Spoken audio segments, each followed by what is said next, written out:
And I think one of the nicest things in life is that we can be in nature in Namibia, and I don't think we can actually have a better place. Wilhelm, good morning or good day to you. Francois, thank you very much for having us on the show. Absolutely. Once again, I honor always walking and talking and working with you, but it's not about us. It's not about nature conservation. It's about this girl behind us, the Suzuki 5-door, and I'm gonna tell you and I'm gonna tell our viewers, I think this car, not only long overdue, but a lot of anticipation. When will we see the 5-door Suzuki Jimny? Here she is. The show is yours, sir.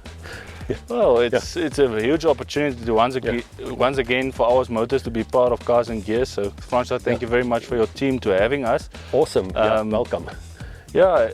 When you called me up and asked if we wanted to introduce the Jimny, the 5-door Jimny, to the Namibian market, we had a discussion, and which better place than to put the Jimny in its natural habitat? I agree. And so we ended up for a drive in Downfalloon, and here we are, placing the Jimny back to its roots, I would say. But I must say, for our viewers, I couldn't try to stop Wilhelm, because at one time they were game wild wildebeestes, soos ons maar praat, and a giraffe, and then he just left me like that. He got out of the car and he enjoyed the scenery.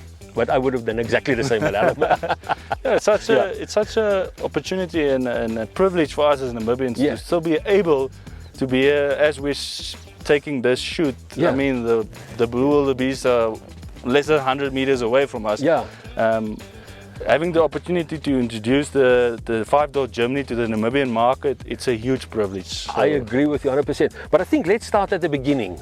I always want to know what is under this bonnet. But that is my first question. And my second question, let's talk about the gearbox, because that is what is going to take me from point A to B. Not the feel, come on, not the seat, but what is under the hood and what is... Basically the Jimny comes out with the same engine as the 3-door did, a 1.5 petrol naturally aspirated 4-cylinder petrol machine, and this specific model is the 5-speed manual.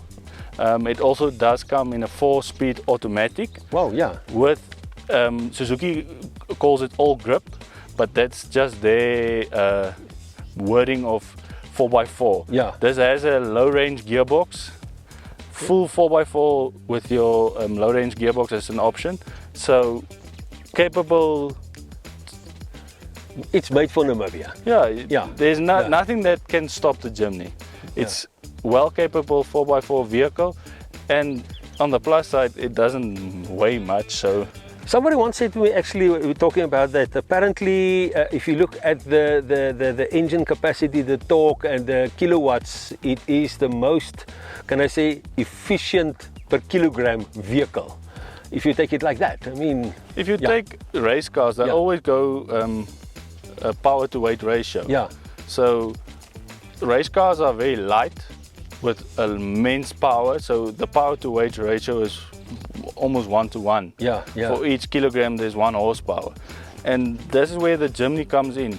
It's a very light 4x4 vehicle. Doesn't have a big powerful V8 engine like in traditional 4x4s or big diesel machines. Small naturally aspirated petrol machine, no nonsense, kan nie dood engine. And this is exactly what you want. And I know that of people that actually driving Suzukis for many years, and they're still going strong. But the 5-door is here ideally, I think, for tour operators, for the small family, for the adventurous guy like me. Anybody that likes a 4x4 doesn't necessarily want the big SUV or double cab bakkie, but something smaller that mother can go to the shop with, easy to park.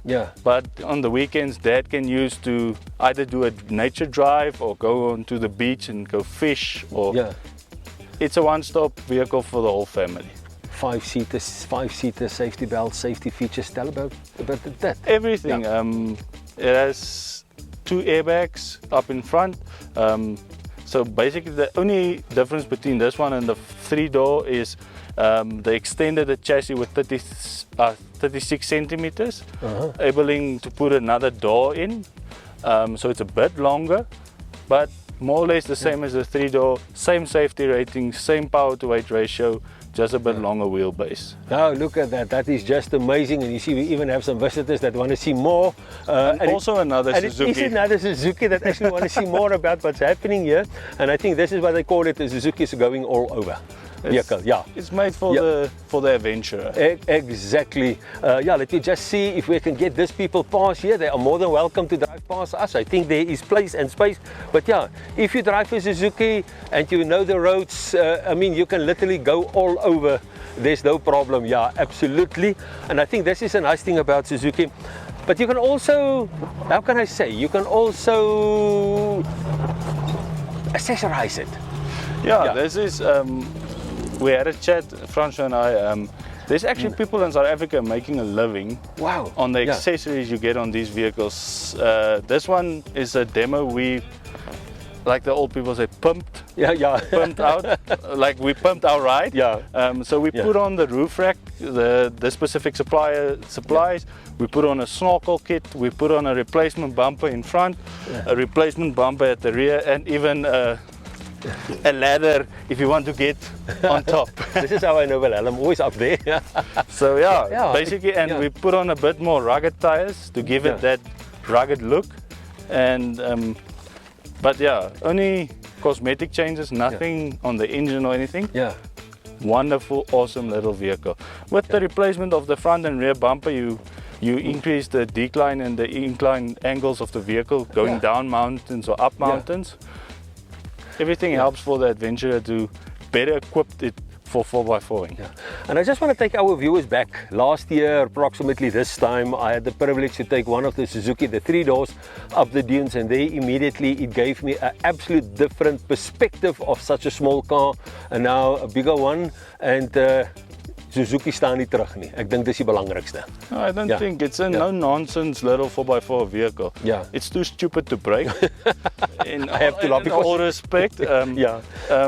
Basic technology in the engine, nothing fancy. That more fancy means more room for error. We have rental companies that have used these vehicles. We have record of some of them reaching up to 188,000 kilometers. For me and you, for our personal vehicles, that's not a lot of mileage.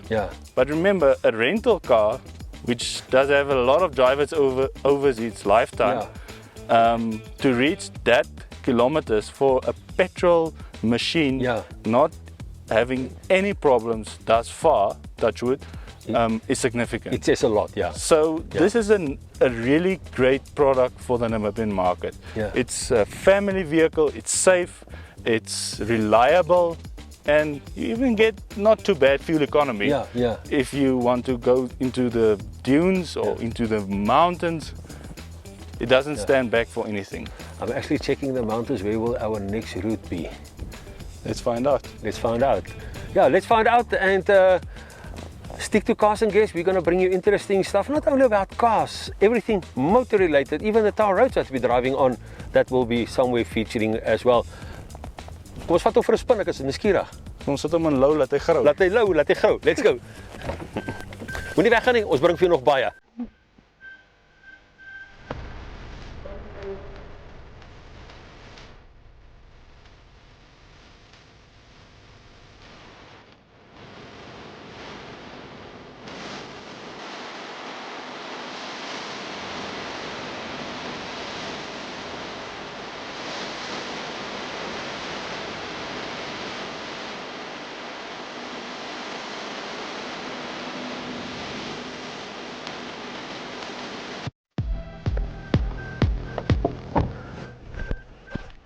And we're back, because at the end of the day, we need more of this car on the road. Willem, kan nie glo dat die tyd al amper verby is nie, né? Ja, ongelukkig. Wat sê hulle, time flies when you're having fun, eh? Exactly, yeah. And I mean, if you don't have fun with us on Cars and Gas, give us the advice what you would like to see different. Bly by ons. Okay.